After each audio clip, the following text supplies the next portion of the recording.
If you're sick of ending up in the same relationships with the same issues, you should reconsider the types of people you're dating. It's not easy to make this switch, but even if it's only temporary, it can really open your eyes to what you want and need out of a relationship. So, what does it mean to have a type? Well, first off, I do want to say that while we may be quick to categorize, we're all unique people with our own strengths and weaknesses and quirks. But that doesn't mean there aren't similarities between the people you choose to date.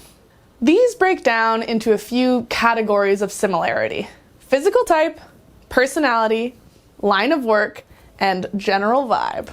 Of course, there's a lot of crossover here. For example, and I'm generalizing here, but a blue-collar person is more likely to be physically stronger and less cerebral than your average college professor. A guy with a bunch of tattoos and a big beard is less likely to be in the military. See what I'm saying? This is important information to know when you're trying to sort out what your type has been in the past. Some people will be attracted to a certain physical type, but don't get along with that type of person in a relationship. Others think that they're attracted to athletes, but what they're really attracted to is a person who is driven and disciplined. It's important to go over your dating history and sort out what attracted you to these people. What did you like and dislike? Was it something about this type of person in particular that got in the way of your relationships?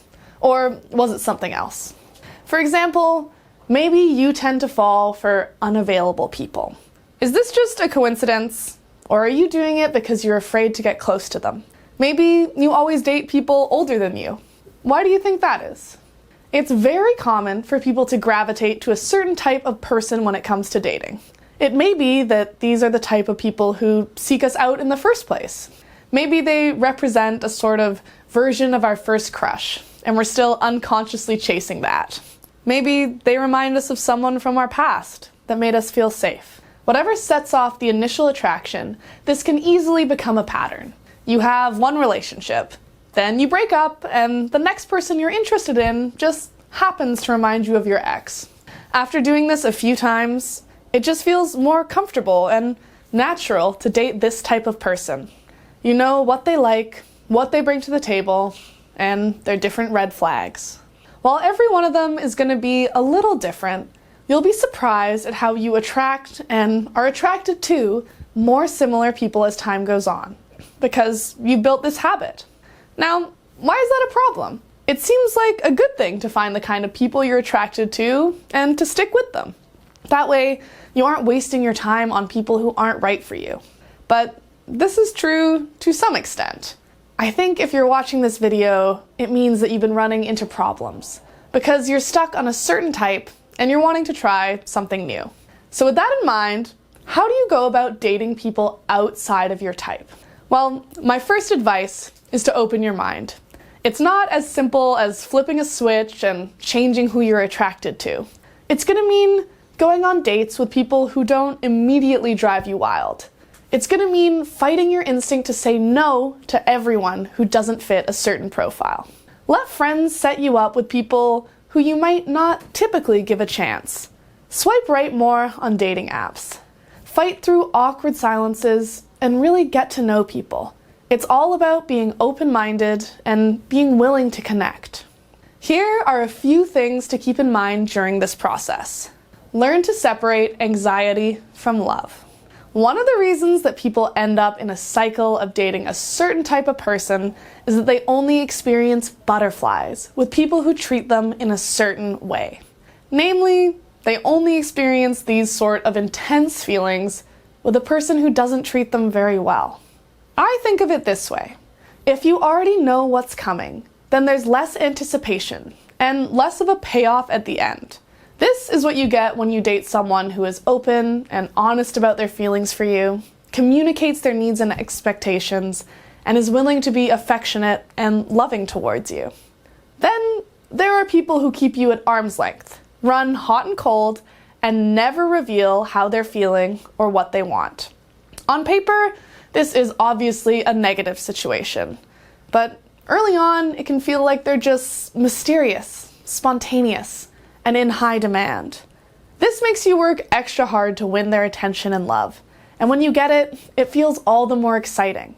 This push-pull cycle can have you equating anxiety and love, and is one of the main reasons that people will get stuck in situations with people who are clearly bad for them. So, long story short, if you're used to dating emotionally unavailable people like this, breaking this cycle is gonna be uncomfortable. You might find that the people you date feel too eager, or even come across as desperate. You might feel that talking about your feelings is difficult and not sexy. This is normal. Try not to run away. And even if you don't date people who treat you this way, dating outside your type is oftentimes less exciting in the early stages, simply because they're so different that you don't hit the typical milestones.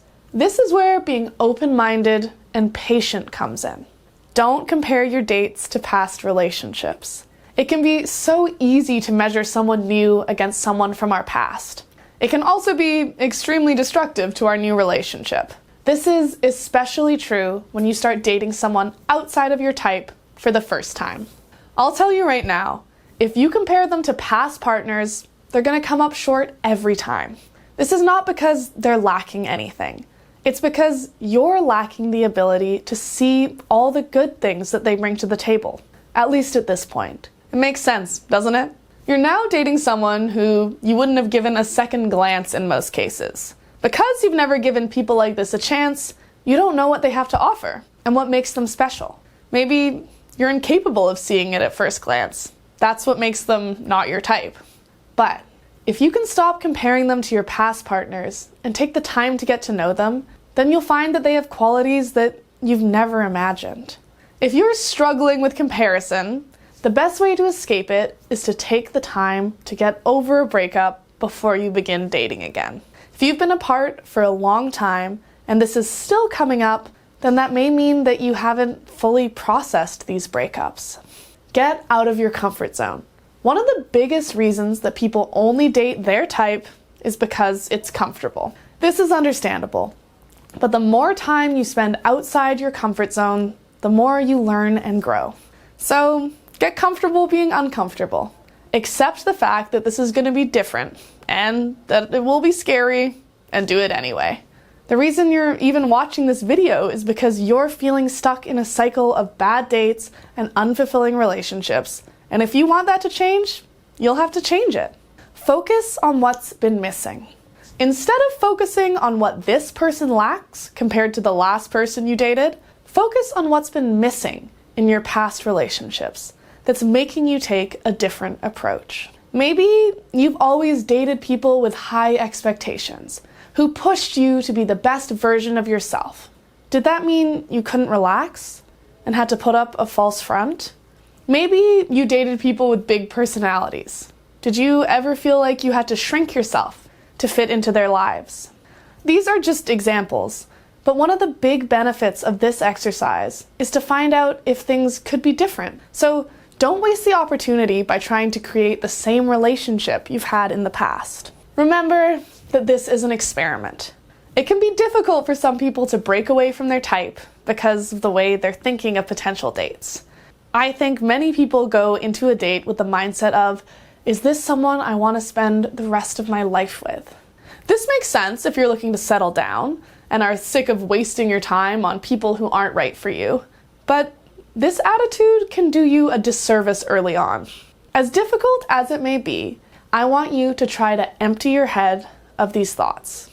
Get out of your head and simply enjoy this other person's company. Focus on expressing yourself and getting to know them without trying to tick boxes on your ideal partner checklist. This is easier said than done, but when you find your mind wandering and you start to think, my last partner would have never said something like that, remind yourself that this is an experiment and you need to let yourself get invested in it rather than trying to maintain control. What do you think? Are you ready to try a new approach to dating? If you are, consider subscribing to my channel for more videos like this one. I'm trying to help as many people as I can to really examine how and why they date, and in doing so, create better outcomes for everybody. Thanks for watching. I'm Emily Baker, and I'll see you next time.